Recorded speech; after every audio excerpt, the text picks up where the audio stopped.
Le golfe de Guinée se dote d'un organe commun pour lutter contre la piraterie maritime. C'est l'une des grandes résolutions du sommet des chefs d'État et de gouvernement sur la sécurité de cette partie du monde.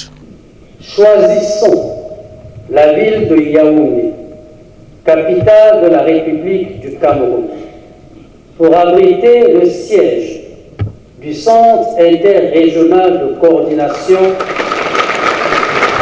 En dehors de cette bonne nouvelle pour le Cameroun, les participants au conclave de Yaoundé viennent de convenir du principe de mutualisation de leurs efforts dans la lutte contre le terrorisme et le grand banditisme qui, par voie de mer, prospère ici.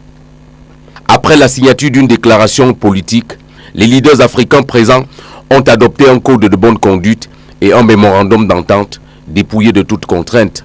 L'accord multilatéral contraignant pour tous attendra 3 ans, mais le code de bonne conduite lui entre en vigueur dès la fin de ses travaux. Le Tchadien Idriss Déby pense que c'est l'essentiel. Vous savez, c'est un processus qui implique des États. Quand un accord est multilatéral, il faut que l'ensemble des États puissent y participer au niveau des experts d'abord, ensuite au niveau politique. Donc je trouve 3 ans étant un délai raisonnable. Sur la question du financement de ces nouveaux engagements, les participants se veulent rassurants et évoquent les contributions infaillibles des pays concernés. Je salue les efforts des États riverains du Golfe de Guinée et le soutien apporté par nos partenaires internationaux dans la préservation de la liberté de naviguer en toute sécurité sur notre océan.